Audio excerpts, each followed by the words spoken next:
దేవుని వారలారా, ఈ సాయంకాల ఈ యొక్క సహవాసమును బట్టి దేవునికి నేను వందనాలు చెల్లిస్తూ ఉన్నాను.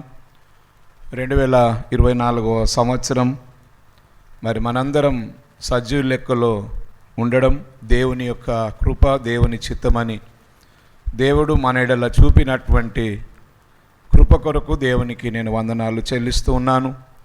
మరి 2000 సంవత్సరాల క్రితం దేవదేవుడు ఈ భూమి మీదకి మన నిమిత్తమై వచ్చి మన యొక్క జన్మ కర్మ పాపము బట్టి మనమును శ్రమపడి చేసిన పాపాన్ని బట్టి అవమానకరంగా మనం భావించబడి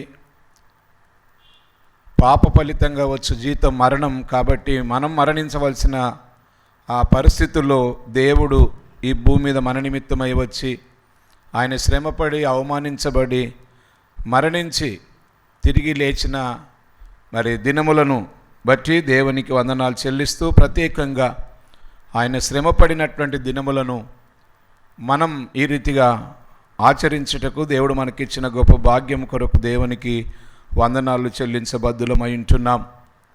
ప్రియులారా, పరిశుద్ధ దేవుని యొక్క శ్రమలను గురించి ధ్యానం చేయడం అపరిశుద్ధులమైన మన జీవితాలకు ఎంతో దీవెనకరం కనుక ఈ సంవత్సరపు ఈ శ్రమల కాల దినములను బట్టి దేవునికి వందనాలు చెల్లిస్తూ ఈ దినములను ఆచరించి ఆత్మీయమైనటువంటి మేలులు పొందాలని దేవుని యొక్క ఉద్దేశం.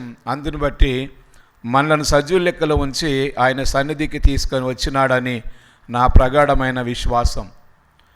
ఈ దినం మనం చదువుకున్నటువంటి లేఖన భాగములో దేవుడు అనేక విషయములను మనకు తెలియచేస్తూ ఉన్నట్లుగా నేను ఈ వాక్యాన్ని బట్టి జ్ఞాపకం చేస్తూ ఉన్నాను. ముందుగా దేవుని యొక్క లేఖన భాగంలో రాయబడిన విషయాలను మనము ఉన్నట్టుగా చూచి ఆ పిదప అందులో మన కొరకైనటువంటి దేవుని మనస్సు లేక దేవుని ఆలోచన, మన కొరకు దాచిపెట్టిన దేవుని యొక్క దీవెనల గురించి మనం ధ్యానం చేద్దాం. ముందుగా చదవబడినటువంటి ఆ సందర్భం చూసినట్లయితే ఇశ్రాయేలు ప్రజలు ఐగుప్తు నుంచి వస్తూ ఉండగా వారు అరణ్యంలో ప్రయాణం చేస్తూ ఉన్నారు. వారి యొక్క 40 సంవత్సరాల ఈ ప్రయాణములో అనేక రకాలైనటువంటి మరి ఎత్తు పల్లాలు లేకపోతే ఆ యొక్క భయంకరమైన అరణ్య యాత్ర వాళ్ళ జీవితంలో చేసి ఉన్నారు. వారు వస్తూ ఉన్నప్పుడు అక్కడక్కడ మరి కొన్ని ప్రదేశాల పేర్లు మనం చూస్తూ ఉంటాం. పట్టంచెరు నుంచి మనం ఆ రుద్రాను వెళ్ళాలంటే మార్గ మధ్యంలో అనేక పేర్లు కలిగిన ప్రముఖ స్థలాలు వస్తాయి. ఆ రీతిగా వాళ్ళ యొక్క ప్రయాణంలో అనేక రకాలైనటువంటి మరి ప్రముఖ పేర్లు కలిగిన ప్రదేశాలు దాటుకుంటూ వాళ్ళు వస్తూ ఉన్నారు. వాళ్ళు వస్తూ ఉండగా ఏదోము అన్నటువంటి దేశము చుట్టి వాళ్ళు వెళ్ళవలసి వచ్చింది. ఆ దేశాన్ని దాటి వాళ్ళు వెళుతూ ఉన్నప్పుడు ఎర్ర సముద్రం అనేది వారికి ప్రయాణంలో ఎర్ర సముద్ర అనుభవం కొంత ఉన్నది. ఆ ఎర్ర సముద్ర చుట్టూ కొద్దిగా తిరిగి వెళ్ళవలసిన పరిస్థితులు ఉన్నాయి. ఈ ఎర్ర సముద్రాన్ని చుట్టి వాళ్ళు ప్రయాణం చేసినప్పుడు కొద్దిగా ప్రయాణము ఎక్కువ దూరం అయిపోయింది. ఎందుకనగా డైరెక్ట్గా వారికి వెళ్ళడానికి అవకాశం లేదు కాబట్టి ఏదోము అన్నటువంటి ప్రాంతం చుట్టూ దాటుతూ వెళ్తూ ఉన్నప్పుడు ఎర్ర సముద్రం కొంత వీళ్లకు ప్రయాణంలో అడ్డం రావడం, దాని ప్రక్కపంటి వెళ్ళటం ద్వారా కొద్దిగా ఆలస్యమైంది. అంటే ఎక్కువ సేపు నడవాల్సిన పరిస్థితులు వచ్చినాయి. ఇలా వారు ఎక్కువసేపు నడుచటం ద్వారా వాళ్ళ లోపల చాలామంది అలసిపోయినారు. మనకు తెలుసు, మనం ఎక్కువసేపు నడిచిపోయినప్పుడు మరి మనకు అప్పుడప్పుడు అలసట అనేది ఉండదు, విశ్రాంతి అవసరమై ఉంటూ ఉంది. అలా వారు కొద్దిమంది ఆ యొక్క అలసిపోయినటువంటి స్థితిని బట్టి సొమ్మసిల్లిపోయినారు. ఎక్కువ అలసట అనేది ఎక్కువైనప్పుడు సొమ్మసిల్లి పడిపోయే పరిస్థితులు వస్తాయి. అలా ఇశ్రాయేలు ప్రజల్లో చాలామంది అలసిపోయటం వలన వాళ్ళు సొమ్మసిల్లి పోయినారు. సొమ్మసిల్లి పోతున్నప్పుడు వాళ్ళ లోపల కొద్దిమంది మోషే దగ్గరికి వచ్చి మోషే మీద సనుగుతూ ఉన్నారు. ఏమయ్యా మమ్మలను ఇదిగో అక్కడి నుంచి తీసుకొని వస్తూ ఉన్నావు, మరి ప్రయాణంలో ఇప్పటికీ మేము అనేకమైనటువంటి శ్రమలు అనుభవిస్తూ ఉన్నాం, అయినప్పటికీ మేము మీరు చెప్పినట్టుగా మీతో పాటు వస్తూ ఉన్నాం. ఇదిగో ఎన్నిసార్లు అంట ఈ రకమైనటువంటి శ్రమలు మేము అనుభవించాలి. ఇప్పుడు ఎక్కువ దూరం నడుచుట ద్వారా వీళ్ళు సొమ్మసిల్లి పడిపోయినారు. ఇప్పుడు పడిపోయినటువంటి వారిని ఎలా మేము ముందుకు తీసుకొని వెళ్ళాలి అని వాళ్ళు చెప్పుతూ మరి వారు మోషేకు విరుద్ధముగా మాట్లాడుతూ ఉన్నారు. మాకు కదా కనాన్ అంటివి, అదంటివి, ఇదంటివి, ఎందుకు మమ్మల్ని ఈ రీతిగా విసిగిస్తున్నావు, ఎందుకు మమ్మల్ని బాధ పెడుతూ ఉన్నావు, ఇదిగో మాకు ఇక్కడ మంచి భోజనం లేదు, నీళ్లు లేవు, చప్పటి భోజనం కదా, చవిసారములు లేని ఈ అన్నం మాకు అసహ్యమైనది, ఈ అన్నము కూడా మాకు అసహ్యమైంది, సరిగా నీళ్లు లేవు, మేము ఎంతకాలం ఈ బాధ పడుకుంటూ మీతో పాటు రావాలి, మాకు ఇదంతా బాధగా ఉంది అని మోసే మీద సనిగేసరికి మరి అక్కడ దేవుడు ఏం చేశాడంటే మోసే మీద సనిగేసరికి ఈ యొక్క తాపకరమైన ఆ పాములను పంపించినాడు దేవుడు. అంటే తాపకరమైనట్టే విషపాములను దేవుడు పంపించినప్పుడు సొమ్మసిల్లి పడిపోయినటువంటి వారిని ఈ పాములు కరిచినాయి. ఈ పాములు కరిచి అందులో కొద్దిమంది చనిపోయినారు. చనిపోయేసరికి వాళ్ళ లోపల చాలామందికి భయం ఏర్పడ్డది. భయం ఏర్పడి అప్పుడు వాళ్ళు ఏం చేస్తున్నారంటే ఈ రీతిగా ప్రార్థన చేస్తూ ఉన్నారు. 7వ వచనం చూడండి. 6వ వచనంలోనేమో వాళ్ళు చనిపోయినట్లుగా చూస్తున్నాం. అందుకు యెహోవా ప్రజల్లోనికి తాపకరమైన సర్పములను పంపాను, అవి ప్రజలను కరవగా ఇశ్రాయేలు అనేకులు చనిపోయిన తర్వాత అప్పుడు కొద్దిమంది మోషే దగ్గరకు వచ్చి 7వ వచనం, కాబట్టి ప్రజలు మోషే యొద్దకు వచ్చి మేము యెహోవాకును నీకును విరోధముగా మాట్లాడి పాపము చేస్తిమి, యెహోవా మా మధ్య నుండి ఈ సర్పములను తొలగించినట్లు ఆయన్ను వేడుకొనుమనిరి. అప్పుడు వీరు కొద్దిమంది వచ్చి ఏ మోషే దగ్గరకు వచ్చి సనిగినారో కదా ఆ మోషే దగ్గరికి వచ్చి ఇప్పుడు ఏం చేస్తున్నారంటే, అయ్యా మేము మరి అలసిపోయి సొమ్మసిల్లి పడిపోయినటువంటి వారిని బట్టి ఈ యొక్క అరణ్యంలో సరిగా నీళ్లు దొరకని కారణము చేత, ఆహారం సరిగా దొరకనటువంటి కారణము చేత, మేము తినే తిండి చప్పని తిండి, ఇదిగో ఈ కారణం చేత మేము సహనము కోల్పోయి, ఓర్పును కోల్పోయి, మేము ఒక మంచి నిరీక్షణ మా ముందున్నదని మేము మర్చిపోయి ఈ తాత్కాలికమైనటువంటి సుఖభోగాలను కదా ఇచ్చేటటువంటి ఆహారాన్ని బట్టి మేము ఇదిగో నీతో వచ్చి సనిగినాం. కాబట్టి సనడగం అనేది ఇది దేవునికి ఇష్టం లేనటువంటి పని కార్యం. మీ ముందు వచ్చి మేము సనిగినాము కాబట్టి అయ్యా ఇదిగో ఈ సొమ్మసిల్లి పడిపోయినటువంటి వారిని పాములు వచ్చి కరిచినాయి.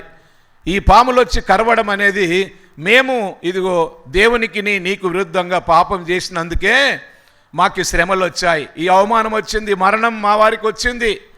కాబట్టి ఈ పాములను తొలగించమని అయ్యా దయచేసి నీవు దేవుణ్ణి ప్రార్థన చెయ్యి అని మోషే దగ్గరికి వచ్చి చెప్పినారు. చెప్పేసరికి అప్పుడు మోషే మరి దేవునికి ప్రార్థన చేయగానే అప్పుడు దేవుడు ఏం చెప్పాడంటే, మోషే నువ్వు నా కొరకు ప్రార్థన చేస్తున్నావు కదా, తాపకరమైనటువంటి సర్పములు కరిచి చనిపోయిన వారు మళ్ళీ లేవాలి అని అంటే, ఇదిగో నీవు ఒక ఇత్తడి సర్పము చేసి ఇదిగో దాని మీద పెట్టు. అక్కడ ఇశ్రాయేల్ దేశానికి 2017-18 సంవత్సరంలో నేను అమ్మగారు పోయినప్పుడు ఇత్తడి సర్పాన్ని మేము చూచాం. ఇప్పటికీ మరి ఆ యొక్క ఇత్తడి సర్పం చాలా ఎత్తుగా ఉన్నది. ఆ ఇత్తడి సర్పం మరి చేసి అక్కడ పెట్టు, మరి చనిపోయినటువంటి వాళ్ళ యొక్క తలలు ఆ యొక్క ఇత్తడి సర్పం వైపు నువ్వు పెట్టు. ఆ ఇత్తడి సర్పం వైపు ఎవరి తలలు, మరణించిన వారి తలలు ఎవరి అయితే తిప్పి పెడతావో వాళ్ళందరూ తిరిగి బతుకుతారు అనేసరికి మోషేకు దేవుని మీద ఉన్నటువంటి నమ్మకం చేత చనిపోయినటువంటి వారి తలలన్నీ ఆ దేవుడు చెప్పినట్లుగా మోషే చేసినటువంటి ఇత్తడి సర్పం వైపు ముఖాలన్నీ మలిపినప్పుడు అక్కడ మలినటువంటి వారందరూ, చనిపోయిన వారందరూ కూడా తిరిగి లేచినారు ప్రియులారా. ఆ తర్వాత తిరిగి వాళ్ళు ప్రయాణమై వెళ్తూ ఉన్నారు. ఈ సందర్భంలో మనం నేర్చుకోవాల్సినటువంటి సత్యం ఏమిటని చూసినట్లయితే ఇక్కడ 2 విషయాలు. మొట్టమొదటిదేమో దేవుణ్ణి నమ్ముకున్న మన జీవితంలో ఎన్ని శ్రమలు వచ్చినా, ఎన్ని బాధలు వచ్చినా, ఎన్ని అవమానాలు వచ్చినా, ఎన్ని హింసలు వచ్చినా, మరణకరమైన పరిస్థితులు వచ్చినా దేవుణ్ణి విశ్వాసం ఉంచిన నీవు కదా తిరిగి వెనుకకు తిరిగి చూడని విశ్వాసం కలిగి జీవించాలి. మన విశ్వాసం దేవుని నమ్ముకోవడంలో ఉద్దేశం ఏంటి? చావో రేవో దేవా నీతోటి అని అర్థం కదా. మన యొక్క పాపములన్నింటినీ బాప్తిసం రోజు చంపేసుకున్నాం. మన బలహీనతలన్నింటినీ మన యొక్క హృదయంలో తీసేసుకున్నాం. దేవా చావో రేవో కదా మేము మీతోనే ప్రయాణం చేస్తామని ఒక తీర్మానం చేసుకున్నాం. ఇశ్రాయేలు ప్రజలు అరణ్యములో వాళ్ళు కదా ఉన్నప్పుడు ఎంత విధేయతతో ప్రార్థన చేశారు, కన్నీరు కార్చారు, మూలుగులతో ప్రార్థన చేశారు. వాళ్ళ ప్రార్థన వినే కదా దేవుడు దిగి వచ్చాడు. వాళ్ళ ఆవేదన చూసే కదా దేవుడు దిగి వచ్చాడు. వారు అలానే ఆ ఐగుప్తులో చనిపోవాలని దేవుడు అనుకోలేదు కదా. ఐగుప్తులో నుంచి రక్షించాలని దేవుడు వారిని పిలిచాడు. పిలిచినటువంటి దేవుడు వారికి కదా మరి వస్త్రములు ఉతుక్కునే పరిస్థితి లేదు, కానీ ఆ వస్త్రాలు మాసిపోకుండా చేశాడు. వారి పాదాలకు ముళ్ళు దిగకుండా చేశాడు. వారు పొయ్యి పెట్టి భోజనం వండుకునే పరిస్థితి రాకుండా ఆకాశంలో నుంచి ఆహారాన్ని ఇచ్చాడు. నమ్మి ఆయనతో పాటు ప్రయాణం చేస్తాం అనుకున్నందుకు దేవుడు ఇన్ని మేళ్ళు చేస్తూ వస్తున్నాడు. చిన్న సమస్య రాగానే దేవుని మీద సనగడం గొనగడం, దేవుని సేవకుడు మోషే మీద సనగడం గొనగడం. ప్రియులారా, వారు చేసినటువంటి తప్పిదం ఏంటంటే కదా ఆ దేవునికి ప్రార్థన చేస్తే ఆయన మీద ఉన్న విశ్వాసం చేత వారిని వాళ్ళని విడిపించినాడు. మనలను కూడా ప్రియులారా పాపములో ఉన్నప్పుడు బాప్తిసం ద్వారా దేవుడు విడిపించినాడు. అరణ్యములో నుంచి వారిని తీసుకొని వస్తూ ఉన్నప్పుడు కనానుకు వెళ్ళే వరకు వాళ్ళు సహనముతో ఓపికతో ఉండాల్సింది. మన జీవితంలో కూడా మనము దేవుని యందు విశ్వాసం ఉంచినప్పుడు ఇక మరణం వరకు మనం సహనము కలిగి ఉండాలి. భార్యాభర్తలు పెళ్ళి అప్పుడు కదా ప్రమాణాలు చేస్తారు. ఎప్పటిదాకా కలిసి ఉంటామని, ఎప్పటిదాకా సహనం కలిగి ఉంటామని. కిషన్ గట్టిగా చెప్తున్నాడు చూడండి కదా. అందరూ ప్రమాణం చేశారు కానీ గట్టిగా చెప్పడానికి ఇష్టపడడం లేదు కదా. కానీ ఆ చావు రాకముందే అనేక రకాలైన సమస్యల చేత కదా అప్పుడు చేసిన ప్రమాణాలు ఏమైనాయి? మరి వారు దేవుని అందు విశ్వాసం ఉంచి ప్రయాణం కొనసాగిస్తున్నారు. అప్పటికి అనేక సంవత్సరాలు అయిపోయింది. అనేక సందర్భాల్లో దేవుడు వారిని కాపాడుతూ వస్తున్నాడు. మన జీవితాలను కూడా దేవుడు అనేక సంవత్సరాలు కాపాడుతూ వస్తూ ఉన్నాడు. ఇక్కడ వీరికి ఈ అవసరం రాగానే కొంత సొమ్మసిల్లిపోగానే దేవుని మీద సనుగుతూ ఉన్నారు. మొట్టమొదటిది దేవుని యందు విశ్వాసం ఉంచిన వీరు. రెండవది ఏంటంటే వారి అక్కర్లను బట్టి వారు సనిగి పాపం చేశారు. దేవుని యందు విశ్వసించిన మనం ఏ రూపంలో కానీ ఏ తప్పిదము, ఏ పాపం, ఏ పొరపాటు చేయకూడదు. ఎందుకంటే దేవుడు మనల్ని పరీక్షిస్తాడు. దేవుడు మనల్ని శోధించడానికే మనల్ని ఆ రీతిగా మరి శ్రమల పాలు చేస్తూ ఉంటాడు. మనందరము దేవుని యొక్క కబంధ హస్తాల్లోనికి బాప్తిసం ద్వారా చేర్చబడ్డాం. ఆయన హస్తంలో ఉన్నటువంటి మనలను ఆయన చావాలని ఎప్పుడు కోరుకోడు. శ్రమలు, కష్టాలు, బాధలు వచ్చినప్పుడు మనం సహనము కలిగి ఉండాలి. వీరు కొద్దిగా దూరం ఎక్కువగా నడిచేసరికి వీళ్ళ లోపల సహనము కోల్పోయినారు. ఓపిక లేకుండా పోయి కొద్దిగా రెస్ట్ తీసుకొని తిరిగి ప్రయాణం చేస్తే అయిపోవు కదా. తాపకరమైన పాములు రావడానికి కారణం ఏంటి? వాళ్ళ అరణ్యంలో ప్రయాణం చేస్తున్నప్పుడు పాములు రాలేదే. ఎందుకు వచ్చినాయి పాములు? ఇప్పుడు సొమ్మసిల్లి పడిపోయినందుకు రాలే. వారు సొమ్మసిల్లి పడిపోయిన కారణము చేత పడిపోయిన వారు బాగానే ఉన్నారు. వారిని చూస్తున్నటువంటి వారు మోషే దగ్గరికి వచ్చి సనుగుతూ ఉన్నారు. ప్రియమైన వారులారా, అనగా వారి యొక్క మరణకరమైన స్థితి కారణం ఏంటి? పాపం, పొరపాటు, అవిధేయత, లోబడకపోవడం. ప్రియులారా, మన జీవితంలో విశ్వసించినటువంటి ఆ దేవునికి అన్ని విషయాల్లో లోబడాలి. శ్రమలు వచ్చినప్పుడు లోబడాలి. యేసుప్రభుల వారు శ్రమలు వచ్చినప్పుడు ఏమి తండ్రి నన్ను పరలోకం నుంచి భూలోకానికి పంపించినావు అని సహనం కోల్పోలే. ఆయన ఓపికతో భరించినాడు. ఈరోజు ఈ భూమి మీద యేసుక్రీస్తు ప్రభువు లాంటి ఆ స్థితిని, యేసు ప్రభు లాంటి యేసు ప్రభు కొరకు ప్రతినిధులముగా మనం చేయబడ్డాం ప్రియులారా. మన కొరకు వచ్చిన ప్రభు, మన కొరకు సచ్చిన ప్రభు, మన కొరకు శ్రమలు అనుభవించిన ప్రభు జీవితం, ఆయన పేరు కనుమరుగు కాలే. ఆయన ప్రకాశిస్తూ ఉన్నాడు, ఇంకా ప్రకాశిస్తున్నాడు. నీ జీవితంలో, నా జీవితంలో ఆ శ్రమలు అనుభవించి అవమానించబడి మరణించి తిరిగి లేచిన ప్రభు ప్రకాశించినట్లుగా మన బ్రతుకులు క్రీస్తునందు విశ్వాసము చేత సాగిపోతున్నప్పుడు సహనము కలిగి, ఓపిక కలిగి కదా దేవుని చిత్తానికి మనలను మనము అర్పించుకోవాలి. ఇక్కడ వారు మరి దేవుడే మమ్మల్ని నడిపిస్తున్నాడు, సొమ్మసిల్లి పడిపోయిన వారికి ఆయన బలమిచ్చే దేవుడు అని వాళ్ళు నమ్మాల్సింది పోయి వాళ్ళు ఈ చిన్న సంఘటనను జ్ఞాపకం చేసుకొని ఇక భోజనం సంగతులు ఎత్తుతూ ఉన్నారు, నీళ్ళ సంగతులు ఎత్తుతూ ఉన్నారు కదా. ఈ భోజనం అంతా చప్పగా ఉన్నది అని అంటే సప్పటి భోజనం చేసిన వాళ్ళంతా చచ్చిపోతున్నారేమన్నా కాదు కదా.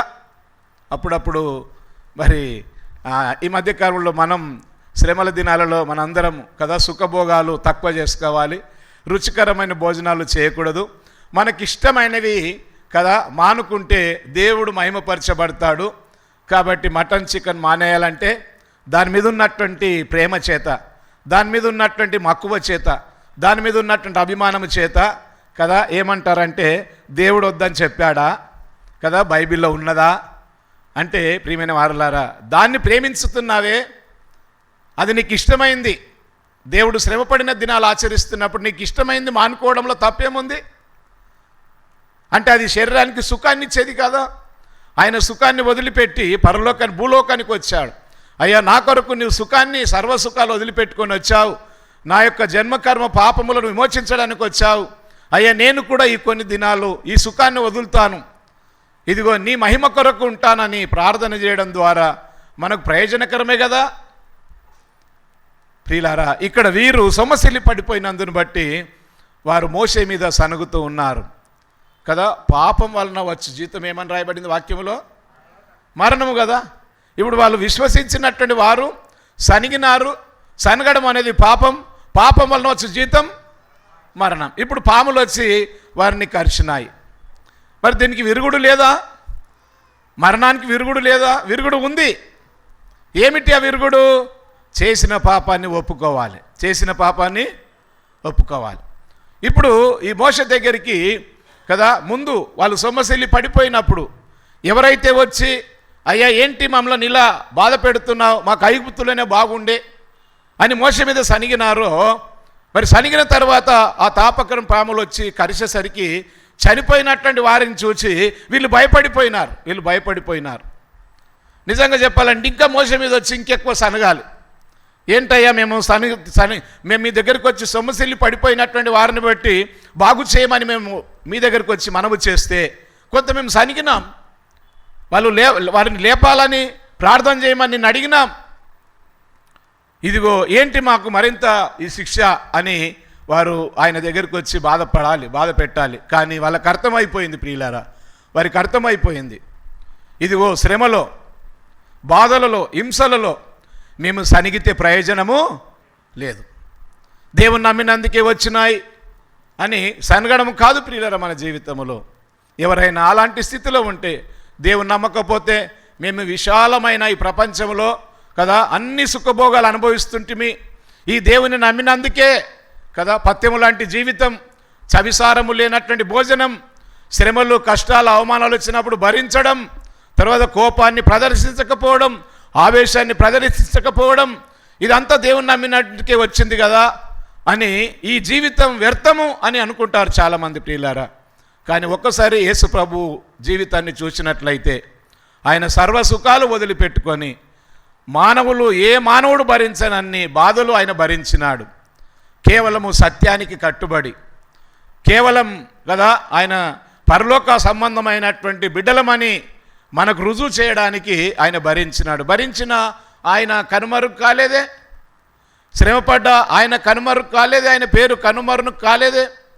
మరణించినటువంటి ఆయన కదా ఈ ప్రపంచానికి ఇక ఆ పేరు కూడా చెప్పుకునే స్థితికి చేరలేదే. ఆయన విశ్వ మానవాళి వైపు వ్యాపించినాడు. ఆయన శ్రమలు, బాధలు, హింసలు, మరణం కదా సత్యమని అది మనిషి యొక్క శ్రమలలో అది ఎంతగానో ఆదరిస్తుంది అని అది రుజువు చేసింది. కాబట్టి ఈరోజు ప్రభువుని నమ్ముకున్నాం. ఇక్కడ వీరు కూడా దేవునికి లోబడి ప్రయాణం చేస్తూ ఉన్నారు. శ్రమలు రాగానే వారు సనుగుతూ ఉన్నారు. మన విశ్వాస యాత్రలో ప్రియులారు, ఒక శ్రేష్టమైన దేవుని నమ్ముకున్నాం. శ్రమల యందు సుఖభోగాలకు దూరం అయిపోయినప్పుడు కదా, బాధలు అవమానాలు వచ్చినప్పుడు మనం ఇంకా దేవా నిన్ను వెంబడించినందుకే ఇవి మీరు నాకు అనుమతించినారు, మీకు వందనాలు. మత్తయి సువార్త 5వ అధ్యాయంలో 11లో రాయబడింది, జనులు మిమ్మల్ని నిందించి మీ మీద చెడ్డ మాటలలో పలుకున్నప్పుడు మీరు ధన్యులు, సంతోషించి ఆనందించండి, పరలోకమందు మీ ఫలము అధికమగును. శ్రమలు సహించినప్పుడు, అవమానించబడినప్పుడు అంట మనం ఆనందించాలనంట. ఎందుకు ఆనందించాలి? దేవా ఏ తప్పు చేయకున్నా మిమ్మల్ని నమ్మినందుకు నాకు శ్రమలు వచ్చాయి. ఇవి పరిశుద్ధమైన శ్రమలు, పరిశుద్ధమైన అవమానం. నేను ఏ తప్పు చేయకపోయినా ఈరోజు మీ నామాన్ని బట్టి నేను హింసింపబడుతున్నాను, అవమానించబడుతున్నాను. సత్యాన్ని కట్టుబడినందుకు దేవా నీకు వందనాలు. కానీ ఇశ్రాయేలు ప్రజలు, దేవా మీ పిలుపునందుకొని మీరు చూపిన మార్గంలో వెళ్తూ ఉన్నందుకే ఇంతకాలం అనేక మేళ్ళు చేస్తూ వచ్చావు. ఇప్పుడు మాకు కలిగింది కొద్దిగా దూరం నడవడం ద్వారా సొమ్మసిల్లి పడిపోయినాం. అయినా సొమ్మసిల్లి పడిపోయిన వారిని తిరిగి లేపే దేవుడవు నీవు. అయ్యా, సొమ్మసిల్లి పడిపోవడం అనేది కొంతసేపే, తర్వాత తిరిగి నువ్వు లేపుతావు. అయ్యా మా వారిని లేపు అని ప్రార్థన చేసి ఉంటే తాపకరం పాములు వచ్చేది కాదు, వారు చచ్చిపోయేటట్టు చేసేది కాదు. వారు అలా సనిగినందును బట్టి సనగడం అనేది పాపము, దేవుని దృష్టిలో పొరపాటు. మన విశ్వాస యాత్రలో ఎక్కడనైనా దేవుని నమ్ముకున్న తర్వాత మనకు కష్టాలు వచ్చినప్పుడు, బాధలు వచ్చినప్పుడు సనుగుతున్నామేమో ప్రియులారా. మోసే కదా చేసినటువంటి పనికి మోసే అక్క ఎవరు? మిరియాము సనిగినప్పుడు ఏమైంది కదా, దేవుడు ఏర్పాటు చేసుకున్న సేవకుడు, దేవుడు ఏర్పాటు చేసుకున్న నాయకుడు, దేవుని ప్రజలను నడిపిస్తున్న నాయకుడు కదా, దేవుని ఆజ్ఞ లేనిది ఆ పని చేయలేదని అక్క అనుకోవాల్సింది. దేవుని చేత ఏర్పాటు చేయబడ్డ నాయకుడు కాబట్టి దేవునికి అప్పగించాల్సింది. కానీ దేవుణ్ణి పక్కకు పెట్టేసి దేవుడు తీర్పు తీరుస్తాడని నమ్మి కూడా మిర్యాము తన యొక్క సొంత ఆలోచనతో మోసే మీద సనిగినప్పుడు ప్రియులారా, ఇదిగో నా పరిశుద్ధమైనటువంటి జనాంగాన్ని నడిపిస్తున్న నాయకుడు నేను అనుమతిస్తే ఏ పనైనా చేస్తూ ఉన్నాడు. కాబట్టి ఇదిగో నేను ఏర్పాటు చేసుకున్న నాయకుని మీద, సేవకుని మీద నీవు సనగడం కదా మంచిది కాదు. మరి తీర్పు తీర్చడానికి నాకు అవకాశం ఇవ్వాల్సింది నీవే తీర్పు తీరుస్తున్నావు మోసే మీద అని ఆ యొక్క మిర్యాము కుష్ఠరోగము కలిగింది ప్రియులారా. ఈ కుష్ఠరోగాన్ని చూసినటువంటి అహరోను భయపడిపోయినాడు. అరే మేము దేవుని మీద సనగొద్దు, దేవుని నాయకుల మీద, దేవుని సేవకుల మీద సనగకూడదు అనుకొని కదా, అహరోను ఏం చేసినాడంటే భయపడిపోయి తప్పు నొప్పుకుంటున్నాడు అక్కడ. అయ్యా ఇదిగో ఆ యొక్క మిర్యాము చేసింది తప్పే, ఈ తప్పు యొక్క కదా ప్రతిఫలం శిక్ష అయ్యా మా మీదకి రాకుండా చేయమని కదా అక్కడ అహరోను ప్రార్థించినాడు. తర్వాత ఆయన క్షమించబడ్డాడు. ఇక్కడ ప్రియులారా, మరి ఇశ్రాయేలు ఆ నాయకులు కొద్దిమంది వచ్చి మోషే దగ్గరకు వచ్చి ఏమంటున్నారు అంటే, అయ్యా మేము దేవునికి నీకును విరుద్ధంగా పాపము చేశాం. మొదట వాళ్ళు వచ్చి తప్పును వాళ్ళు వచ్చి దేవుని మీద సనిగినప్పుడు వారు దేవుణ్ణి ఏమనలేదు, కానీ మోషే మీద సనుగుతున్నారు. కానీ ఇప్పుడు వచ్చి ఏమంటున్నారు, అయ్యా మేము దేవునికి నీకును విరుద్ధంగా మాట్లాడినాం, కాబట్టి అలా మాట్లాడినందుకే పాపలు వచ్చి కరిచినాయి, మా వాళ్ళు చనిపోయినారు. ఇప్పుడు ఈ శ్రమలో నుంచి మేము కదా బయటపడాలి అని అంటే, మరణించినటువంటి వారు తిరిగి లేవాలంటే అది దేవునికే సాధ్యం. కాబట్టి నీవు ప్రార్థన చేయమని వారు వేడుకున్నట్లుగా చూడండి. 7వ వచనంలో మాటలు రాయబడ్డాయి. సంఖ్యాకాండం 21వ అధ్యాయము 7వ వచనము. కాబట్టి ప్రజలు మోసే యొద్దకు వచ్చి, మేము యెహోవాకును నీకును విరోధముగా మాట్లాడి పాపము చేసితిమి, యెహోవా మా మధ్య నుండి ఈ సర్పములను తొలగించినట్లు ఆయన్ను వేడుకొనుమనిరి. మోషేకు చెప్తూ ఉన్నారు, అయ్యా నువ్వు దేవుణ్ణి వేడుకో, ఎందుకంటే మరణం మీద దేవునికి అధికారం ఉంది, మరణానికి అనుమతించే అధికారం దేవునికే ఉంది, మరణించిన వారిని లేపే అధికారం దేవునికే ఉన్నది, తాపకరణ పాములను పంపించిన అధికారం దేవునికే ఉంది, ఆ విషయాన్ని విరిచే అధికారము దేవునికే ఉంది. కాబట్టి మేము చేసినటువంటి పాపాన్ని ఒప్పుకుంటున్నాం. ఏం పాపం చేశారు? ఏం పొరపాటు చేశారు వీళ్ళు? దేవుడున్నాడని నమ్మి విశ్వసించి ఐగుప్తులో నుంచి మోషే నడిపించినప్పుడు నడుస్తూ వచ్చారు. దేవుడు బలులు అర్పించమన్నాడు అని చెప్తే బలులు అర్పించినాడు. దేవుడు అందరినీ కదా మరి విమోచన పొందమన్నాడు, రండి బయటకు అన్నప్పుడు దేవుని మాటలకు భావించి వచ్చినారు. ఇప్పుడు సొమ్మసిల్లి పడిపోగానే కదా ఈయనేమి దేవుడు, ఈయనేమి నాయకుడు, ఈయనేమి సేవకుడు అని సనుగుతూ ఉన్నారు. ప్రియులారా, మన జీవితంలో శ్రమలు వచ్చినప్పుడు, అవమానాలు వచ్చినప్పుడు, కష్టాలు వచ్చినప్పుడు ఇంకా మనము దేవుని మీద ఎక్కువగా భారం వేసుకొని బ్రతకాలి. సనుగొద్దు, గొనగొద్దు. సనిగితే అది ఒక పాపంతో సమానం. పాపం వలన వచ్చు జీతం మరణం. మనం ఈ లోకంలో సనిగితే ఇక్కడ మోషే దగ్గరికి లేకపోతే అరణ్యములో వారి దగ్గరికి పాములు పంపించినట్టు మన దగ్గరికి ఏం పంపించడు దేవుడు. సుమా అయ్యగారు, మరి ఇప్పుడు మేము సనిగితే మా దగ్గర పాములు వస్తాయా అని అనుకునేరు మీరు. మన దగ్గరికి పాములు రావు, మరణం రాదు. ఎన్నిసార్లు సనిగినా, ఎన్నిసార్లు గొనిగినా, ఎన్నిసార్లు ఏమన్నా ముఖం పట్టుకొని తిట్టినా కదా మనకి ఏం వెంటనే మరణము రాదు, శిక్ష రాదు. ఎందుకంటే మనం యేసు ప్రభు కదా జన్మించి శ్రమపడి మరణించి తిరిగి లేచిన కాలంలో మనం ఉన్నాం. దీన్ని కృపాకాలం అంటాం. ఏం కాలం ఇది? కృపాకాలం. ఎన్ని పాపాలు ఎన్ని పొరపాట్లు చేసినా మనం క్షమించబడతాం, మనం బ్రతికి ఉంటాం. కానీ మనం ఆత్మీయంగా చచ్చిపోయినట్టు. ఎలా చచ్చిపోయినట్టు?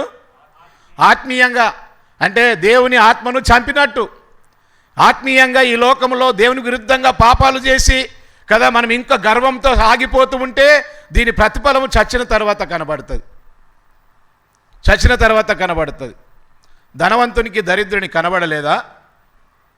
బ్రతికినప్పుడు ఎవడు చూడబోతాడు అనుకున్నాడు ధనవంతుడు. చచ్చినాక దేవుడు తప్పకుండా ప్రతిఫలం ఇస్తాడని నమ్మినాడు దరిద్రుడు.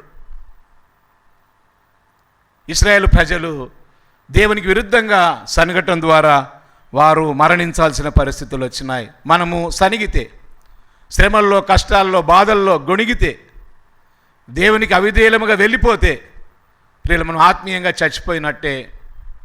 ఆత్మీయంగా చచ్చిపోయినామనంటే ఇక ఈ ఆత్మకు తప్పకుండా శిక్ష పరలోకములో ఉంటుంది. భూలోకంలో ఆత్మను చచ్చిపోయినట్టుగా మనం ప్రవర్తిస్తే అక్కడికి వెళ్ళిన తర్వాత ప్రతిఫలం ఉంటుంది. ప్రియులారా, మరి దీనికి విరుగుడు ఏంటి?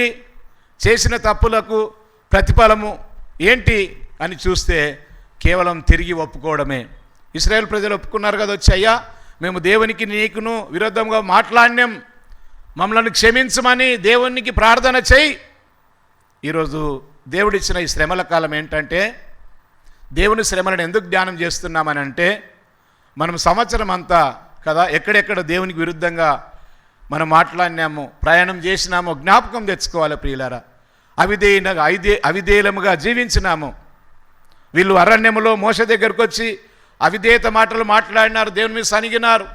మన యొక్క ఈ యొక్క సంవత్సర కాలంలో ఎక్కడెక్కడ మనం దేవునికి అవిధేయముగా వెళ్ళినాము, మాట్లాడినాము, ప్రవర్తించినాము, వాటిని మనం ఒప్పుకుంటే మన ఆత్మను తిరిగి జీవింపచేసినట్టు ఆత్మను తిరిగి మనం బలము గల దానిగా మార్చుకున్నట్టు పాపాన్ని ఒప్పుకుంటే, పొరపాటును ఒప్పుకుంటే. వీరు ఒప్పుకున్న వీరు క్షమించబడ్డారు. క్షమించబడినటువంటి వీరు తిరిగి జీవితాన్ని పొందుకున్నారు. ఈరోజు నీ జీవితంలో, నా జీవితంలో దేవుని నమ్ముకున్నాం. ప్రియులారా, ఇక్కడ ఒక 3-4 విషయాలు మనం జ్ఞాపకం చేయబడుతున్నాం. మన విశ్వాసం కదా, విశ్వాసం శ్రేష్టమైంది. ఈ విశ్వాసంలో సాగిపోతున్నప్పుడు శ్రమలు వస్తాయి కదా. శ్రమలు ఒక భాగం, హింసలు ఒక భాగం, అవమానాలు ఒక భాగం, కష్టాలు ఒక భాగం. ఇశ్రాయేలు యొక్క ప్రయాణంలో కష్టాలు వచ్చినాయి. వారి కష్టాల్లో దేవుడు ఆయా సందర్భాల్లో వారిని ఆదుకున్నాడు. కానీ తర్వాత వాళ్ళు సనుగుతూ ఉన్నారు. మన జీవితంలో కూడా ఎన్ని కష్టాల్లో, ఎన్ని బాధల్లో దేవుడు మనల్ని ఆదుకోలేదా? కరోనా కాలంలో అనేక మంది చచ్చిపోయినారు, మనం బ్రతకలేదా? బ్రతికినట్టు నీవు ఆ మరణకర పరిస్థితులను జ్ఞాపకం తెచ్చుకొని దేవునికి వందనాలు చెల్లించాలి. ప్రస్తుతం ఉన్న స్థితిగతులను బట్టి సనగక గొనగక కదా దేవుని అందు ఇంకా అచంచలమైన భక్తి విశ్వాసాన్ని ప్రదర్శిస్తూ ముందుకు సాగాలి. ఇశ్రాయేలు ప్రజలు సాగి ఉంటే పాములు వచ్చేది కాదు, వాళ్ళు చచ్చేది కాదు. మన జీవితంలో ప్రియులారా, సనగడం వలన, గొనగడం వలన, శ్రమలను ఎదుర్కోకపోవడం వలన చివరికి మనకు కలిగే ప్రతిఫలం ఏంటంటే అశాంతి, అసమాధానం, కృంగుబాటు జీవితం కదా, నెమ్మది లేనటువంటి జీవితం, సంతోషం లేని జీవితమే. ఆ రీతిగానే సనుగుతూ గొనుగుతూ ఉన్నప్పుడు శ్రమలను సహించి వాటి యందు మనము దేవుని యందు సాగిపోవాలి. ఒకవేళ సనిగితే గొనిగితే ఈ శ్రమల కాలములో మనము వాటిని ఒప్పుకోవాలి. అయ్యా, గత సంవత్సర కాలం నేను ఆయా సందర్భాల్లో తట్టుకోలేక శ్రమలను చూసి, బాధలను చూసి, అవమానాలను, హింసలను చూసి, అయ్యా నేను ఓర్పు నశించిపోయి నేను ఈ రీతిగా నీకు విరుద్ధంగా విరుద్ధంగా మాట్లాడినాను. ఇశ్రాయేలు ప్రజలు మోషే దగ్గరకు ఒప్పుకుంటున్నారు. అయ్యా, మేము ఆ శ్రమను సహించక, ఆ బాధను తట్టుకోలేక, సహనము కోల్పోయి, మేము ఆవేశపడిపోయి, అయ్యా దేవునికి నీకు విరుద్ధంగా మేము పాపము చేశాం. కాబట్టి ఆ శ్రమ, మేము చేసిన అవిధేయత వలన శ్రమ ఎక్కువైంది కానీ తక్కువ కాలేదు. అయ్యా, మేము చేసింది తప్పే, మా తప్పును ఒప్పుకుంటున్నాం కదా. అవిధేయతకు విరుగుడు, చేసిన తప్పుకు విరుగుడు, దేవునికి విరుద్ధంగా వెళ్ళిన ప్రవర్తనకు విరుగుడు ఏంటంటే కదా, క్షమించమని అడగడం. దేవుని దగ్గర వచ్చి వాళ్ళు అడిగిన వాళ్ళ జీవితాల్లో ప్రియులారా క్షమించబడ్డారు అనడానికి గుర్తేంటి? చనిపోయిన వారంతా లేచినారు. నీ జీవితంలో నువ్వు క్షమాపణ అడగకపోతే నువ్వు మృతుడవే. నువ్వు చూడ్డానికి బ్రతికున్నట్టుగానే నీ ఆత్మ చచ్చిపోయినట్టే. పాప క్షమాపణ కోరుకోకపోతే, అవిధేయత జీవితం లేదనుకుంటే పొరపాటే. మన పాపములు మనకు తెలిసే ఇన్నవన్నీ పాపాలు ఒప్పుకుంటాం అప్పుడప్పుడు. కాబట్టి ఇశ్రాయేలు ప్రజలు ప్రియులారా వారు పొరపాట్లు ఒప్పుకున్నందును బట్టి మరి వారు తిరిగి మోసే ప్రజల కొరకు ప్రార్థన చేసినప్పుడు, మరి ఆ చేయబడినటువంటి ఆ స్తంభము వైపు చూసినప్పుడు మరి అందరూ కూడా బ్రతికినారు ప్రియులారా. 9వ వచనం, కాబట్టి మోసే ఇత్తడి సర్పం ఒకటి చేయించి స్తంభం మీద దాన్ని పెట్టెను. అప్పుడు సర్పపు కాటు తినిన ప్రతివాడు ఆ ఇత్తడి సర్పమును నిదానించి చూచినందున బ్రతికెను. ఆ ఇత్తడి సర్పమును నిదానించి దానివైపు తలలు మళ్లించినప్పుడు, ఆ ఇత్తడి సర్పాన్ని వాళ్ళ చేతులు తాకేటట్టు చేసినప్పుడు చనిపోయిన వారంతా బ్రతికినారంట ప్రియులారా. ఇక్కడ నేను 2 విషయాలు మీకు జ్ఞాపకం చేయాలని ఆశపడ్డాను. ముందు చెప్పాను నేను. మొదటి విషయమేమో మన విశ్వాసం శ్రేష్టమైంది. ఈ విశ్వాసంలో శ్రమలు వస్తాయి. శ్రమలు కష్టాలకు భాగం. ఈ శ్రమలు కష్టాలు వచ్చినప్పుడు మనం సహనము కోల్పోయి, ఓర్పు కోల్పోయి సనగొద్దు, గొనుగొద్దు, బాధపడొద్దు. తప్పకుండా దేవుడు తర్వాత దానికి ప్రతిఫలం ఇస్తాడు. ఆ తర్వాత ఒకవేళ గనక మనము దేవుని మీద సనిగితే అది మళ్ళీ తిరిగి పాపం కిందికే లెక్క. ఆ పాపం వలన మనకేం ప్రయోజనము లేదు, కానీ నష్టమే. పాపం చేయటం ద్వారా, దేవునికి అవిధేయతకు వెళ్ళటం ద్వారా దేవుడిచ్చే శాంతిని కోల్పోతాం. దేవుడిచ్చేటటువంటి ఆత్మ ధైర్యాన్ని కోల్పోతాం. దేవుని మీద సనిగి గొనిగి ఇతర వాటి మీద విశ్వాసం ఉంచి మేలు పొందలేం. ఒకవేళ మన జీవితంలో తట్టుకోలేక ఓర్పును కోల్పోయి సనిగితే, ఈ శ్రమల దినాలలో దేవుడు మనకి ఇస్తున్న ఒక ఆయుధం ఏంటంటే క్షమాపణ సంపత్తిని ఆయన ఇవ్వబోతున్నాడు. ఆయన క్షమించడానికి సిద్ధంగా ఉన్నాడు. మనం చేసిన పొరపాట్లకు క్షమాపణ అడగాలి. క్షమాపణ ద్వారా మనకేం కలుగుతుందంటే కదా, మరి మేలు కలుగుతుంది. ఆ మేలే మన ఆత్మను తిరిగి దేవుడు పునరుజ్జీవింపచేస్తాడు. నా బిడ్డలు వాళ్ళు చేసిన తప్పిదములు, పొరపాట్లు ఒప్పుకున్నారు, తిరిగి చేయకుండా జాగ్రత్త పడుతున్నారు. దీనిని ఏమంటామంటే నరకప్రాయమైన స్థితి నుంచి పరలోకానికి చేసే స్థితి అంటాం. చేసిన తప్పిదాలు ఒప్పుకుంటే ఆయన పొందిన శ్రమల కాలం మన జ్ఞాపకం చేసే మాట ఏంటంటే, మన యొక్క కష్టముల్లో నష్టములో ఎక్కడన్నా దేవునికి అవిధేయతగా వెళ్ళిపోతే మనం వాటిని క్షమించమని దేవుని అడగాలని దేవుడు క్షమాపణ ఇవ్వడానికి ఆయన సిద్ధంగా ఉన్నాడు. ఇది ఒక భాగం. రెండవ భాగం ఏంటంటే, మరి చనిపోయినటువంటి వారందరూ కూడా, అనగా పాపము హృదయం తలంపులతో పాపం మాటలు మాట్లాడి దేవునికి విరుద్ధంగా వారు మాట్లాడినందుకు అది పాపముగా భావించి నందుకు వారికి మరణం అనేది పాములు కరవటం ద్వారా వచ్చింది. మరి ఇది యేసుక్రీస్తుకు సాదృశ్యంగా ఉంది. ఏదెన్ను తోటలో ఆదమవ్వలు జీవిస్తూ ఉండగా సాతాను సర్పం రూపంలో వచ్చింది. ఈ సర్పం మాట విన్నందును బట్టి ఆదమవ్వలు పాపం చేశారు. పాపం వలన వచ్చే జీతం మరణం. వారిని దేవుడు ఆ మరణం నుంచి, అనగా ఆ నరకంలోనికి వెళ్లకుండా దేవుడు తప్పించడానికి ఆయన ప్రమాణం చేశాడు. ఆదికాండం 3వ అధ్యాయం 15వ వచనంలో దేవుడు ఆ ముగ్గురిని పిలిచి ఆదామవలు పాపములో పడిపోయినప్పుడు దేవుడు దిగివచ్చి ఆదామా నువ్వు ఎక్కడున్నావు అని పిలిచి ఆదామును అవ్వను సాతానును ముగ్గురిని పిలిచి దేవుడు అక్కడ ఒక నిబంధన చేశాడు. ఆదికాండం 3వ అధ్యాయం 15వ వచనంలో ఆ మాటలు రాయబడ్డాయి. తర్వాత చదువుకోనండి. అక్కడ దేవుడిచ్చినటువంటి వాగ్దాన ప్రకారమైనటువంటి ఇదిగో నెరవేర్పే ఇక్కడ ఈ యొక్క ఇత్తడి సర్పం వైపు చూసిన వారందరూ బ్రతికినట్లుగా యోహాను సువార్త 3వ అధ్యాయం 15వ వచనం చూడండి. యోహాను సువార్త 3వ అధ్యాయము 15వ వచనంలో చూసినట్లయితే అరణ్యములో మోషే ఎత్తినటువంటి సర్పం వైపు చూసిన వారు చనిపోయిన వారు ఎలా బ్రతికినారో అలాగనే సిలువలో ఎత్తబడిన యేసు వైపు చూస్తే వాళ్ళు బ్రతుకుతారని రాయబడ్డది. ప్రియులారా, యోహాను సువార్త 3వ అధ్యాయము 15వ వచనం చూడండి. మోషే సర్పమును ఎలాగెత్తెనో అలాగే విశ్వసించు ప్రతివాడు నశింపగా ఆయన ద్వారా నిత్య జీవం పొందినట్లు మనుష్య కుమారుడు ఎత్తబడవలను కదా. అరణ్యములో ఆదికాండములో ఏ సర్పము కాటు వలన కదా దేవుని స్వరూపులైన ఆదమవలు పాపములో పడిపోయి మరణాన్ని కొని తెచ్చుకున్నారో అదే సర్పపు కాటు వలన విశ్వసించినటువంటి ఇశ్రాయేలు ప్రజలు దేవునికి విరుద్ధంగా పాపము చేసి ఆ సర్పపు కాటు ద్వారా మరణించినారు.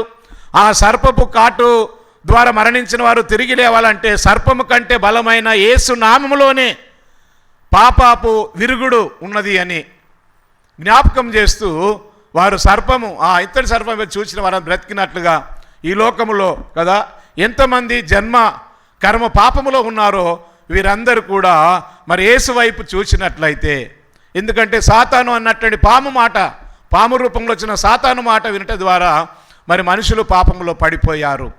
కాబట్టి మరి తిరిగి ఆ జన్మకర్మ పాపంలో ఉన్న వారందరూ కూడా మరి యేసు వైపు వాళ్ళ హృదయాలు ఎత్తితే, యేసును ఒప్పుకుంటే, సిలువలో ఎత్తబడిన యేసు వైపు చూచినప్పుడు వాళ్ళు ఆ నరక శిక్ష నుంచి తప్పించబడతారు, పరలోక రాజ్య వారసులుగా చేయబడతారు. ఇది ఆత్మ సంబంధమైన యాత్ర. మనుషులు భూ సంబంధంగా యేసు ప్రభునందలి విశ్వాసాన్ని ఆలోచన చేస్తారు, భూ సంబంధంగా చూడకూడదు. యేసు ప్రభుని నమ్ముకుంటే మాకు అది లేదు ఇది లేదు కదా, యేసు ప్రభుని నమ్మని వారికి అది అయింది ఇది అయింది అన్నటువంటి ఉద్దేశాన్ని ఈ భూ సంబంధమైన జీవితంలో యేసు ప్రభుని నమ్ముకున్న వారు పోల్చుకోకూడదు. మన అసలు సిసలైన జీవితం పరిశుద్ధ పౌలు చెప్పినట్లుగా పరలోకమందు ఉన్నది. ఎక్కడున్నది?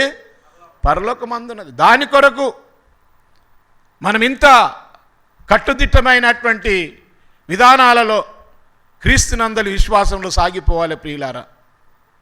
కాబట్టి ఆయన శ్రమల కాలంలో మనము గుర్తించవలసిన విషయం, మనము శ్రమల కాలంలోనికి ప్రవేశించక మునుపు ఎక్కడెక్కడ కదా మాట వల్ల, తలంపు వలన, క్రియ వలన, చూపు వలన, లేక ఎవరికి తెలియదనుకొని అంతరంగ హృదయంలో మనం ఏ రకమైన తప్పిదము చేసినప్పటికీ సనగడం గొడగడం కానీ, మాట వలన కానీ, క్రియ చేతల వలన కానీ ఏ రకంగా తప్పిదము చేసినా అది మన ఆత్మీయ జీవితానికి నష్టాన్ని కలిగించేది, మన ఆత్మీయ జీవితాన్ని చంపుకున్నట్టు.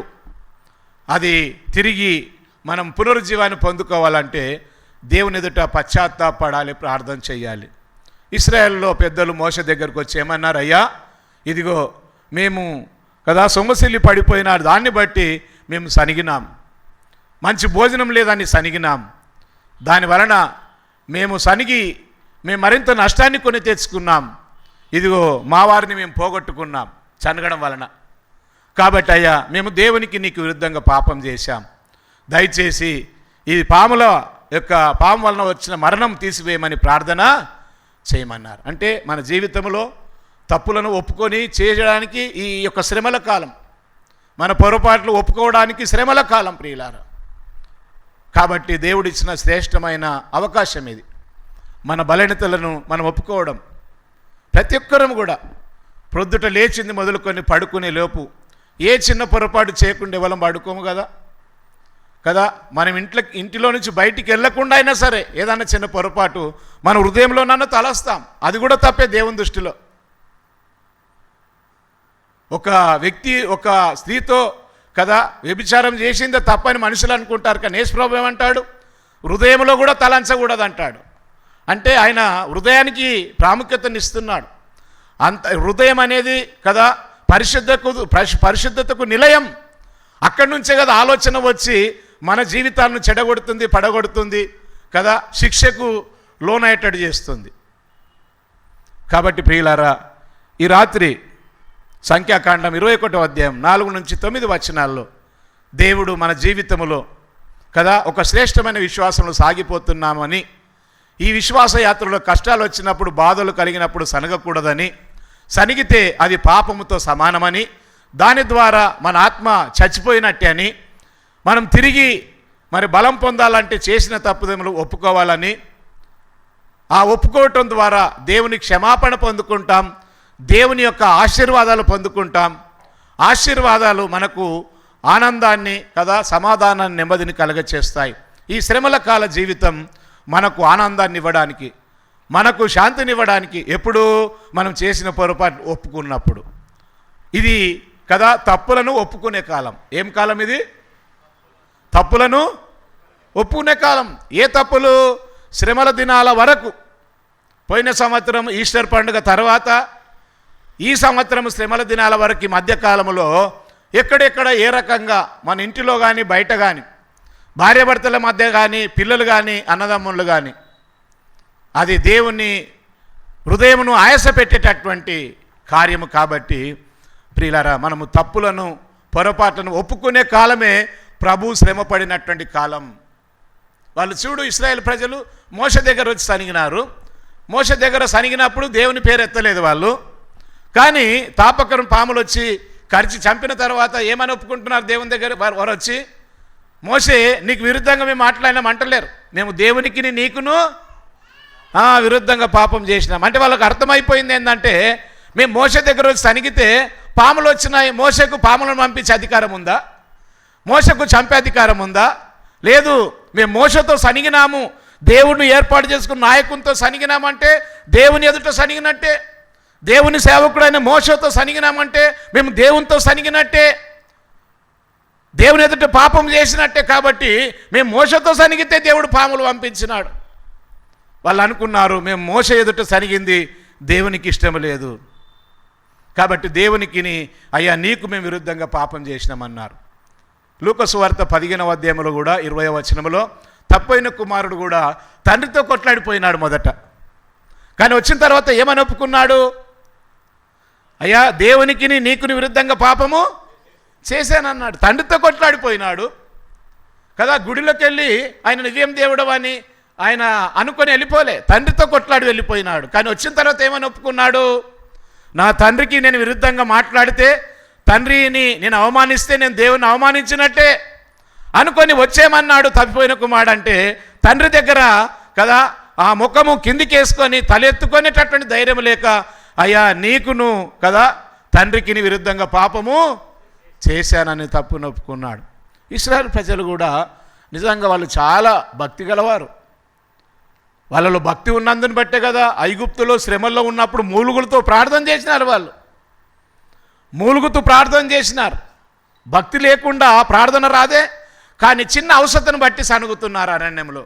మనలో భక్తి లేదని కాదు, మనలో విశ్వాసం లేదని కాదు ప్రియులారా, కానీ చిన్న చిన్న విషయాలకు సనిగేటటువంటి బలహీనత మనకున్నది. ఆ బలమైన విశ్వాసానికి తూట్లు పొడిచేది, ఆ బలమైన భక్తికి కదా తూట్లు పొడిచేది ఏంటంటే చిన్న చిన్న సమస్యలలో, బాధలలో మనం సనగడం, గొనగడం, దేవునికి దూరం కావడం. ఆ బలమైన భక్తిని మనము కదా తక్కువగా అంచనేసుకొని ఆ విశ్వాసంలోనికి కదా పడవలోనికి నీళ్ళొచ్చిన మాదిరిగా ఆ పొరపాట్లు చేసి సనిగి గొనిగి మన యొక్క విశ్వాసాన్ని మనమే బలహీనపరుచుకుంటున్నామేమో. వాళ్ళ విశ్వాసాన్ని బలహీనపరుచుకున్నారు కాబట్టి పాములను దేవుడు పంపించి వాళ్ళ లోపల వాళ్ళని పరీక్షించినాడు. నీకు శ్రమలు వచ్చినాయంటే, నువ్వు సనగగలిగిన హృదయం నీకు వచ్చిందంటే దేవుడు అనుమతిస్తేనే వస్తుంది. నీ లోపల సహనాన్ని చూడాలనుకుంటున్నాడు దేవుడు, ఓర్పును చూడాలనుకుంటున్నాడు. యేసుప్రభును పంపినటువంటి యెహోవా దేవుడు కదా యేసుప్రభుని ఎంతగా ఆయన శోధించినాడు, ఎంతగా బాధలకు గురి చేశాడు, ఎంతగా ఆయనను శ్రమల పాలు చేశాడు. అవి భయంకరమైన శ్రమలు. అవన్నీ దేవుడు అనుమతిస్తేనే వచ్చినాయి. ఆయన భరించినాడు. ఈరోజు నీవు నేను కుటుంబ వ్యవస్థలో కానీ, స్నేహితుల మధ్యలో కానీ, సంఘంలో కానీ దేవుని నమ్ముకున్న తర్వాత ఏ శోధన వచ్చినా, ఏ శ్రమ వచ్చినా, ఏ పరిస్థితి మనల్ని బాధపరిచే విధంగా వచ్చినా మనం చేయాల్సినటువంటి పని ప్రియులారా, ఇశ్రాయేలు ప్రజలు నాయకులు మోషే దగ్గరికి వెళ్ళి, అయ్యా మేము ఇదిగో నీకును దేవునికి విరుద్ధంగా పాపం చేశాం. దేవుడు మనకు శుక్రవారాన్ని ఇస్తున్నాడు, కుటుంబ ప్రార్థనలు ఇస్తున్నాడు, ఆదివారం ప్రార్థనలు ఇస్తున్నాడు. దేనికో తెలుసా? మనము దేవుని మందిరానికి రాకమునుపు మనం జీవిస్తున్న జీవితంలో ఎక్కడెక్కడ ఏ పొరపాటు చేసినామో వాటిని ఒప్పుకొని పరిశుద్ధతను పొందుకోవడానికి. ఈ శ్రమల దినాలు మన లోపల పరిశుద్ధత నింపడానికి, మన యొక్క తప్పిదములను ఒప్పుకోవడానికి, మనం శ్రమల దినాల తర్వాత పరిశుద్ధంగా జీవిస్తాము అని మనం నేర్చుకోవడానికి ఈరోజు రుద్రారంలో జరిగినటువంటి సెంట్రల్ అందరం కలిసి చేసి ఉపవాస ప్రార్థనలో మరి మనం క్షమాపణ పొందుకోవడానికి ఈ దినాలను దేవుడు మనకు ఒక ఆయుధముగా ఇచ్చాడు, ఒక వరముగా ఇచ్చాడు. క్షమించబడడం అనేది గొప్ప భాగ్యం, గొప్ప అదృష్టం.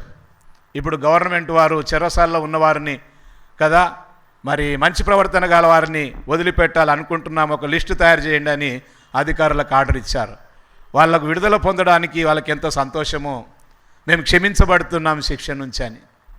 ఈరోజు ఈ శ్రమల కాలాన్ని దేవుడు మనలో ఒక పరిశుద్ధత నింపడానికి ఆయన ఇస్తున్నాడు ప్రియులారా. మరి ఆయన పరిశుద్ధత నింపుకోవడానికి ఈ దినాలను ఆచరిద్దాం, ఈ దినాలను అనుసరిద్దాం. వీటి ద్వారా మనం మేలు పొందుదాం. ఆ మేలు పొందుటకు పరిశుద్ధ ఆత్మ దేవుడు మనకు సహాయం చేయునుగాక.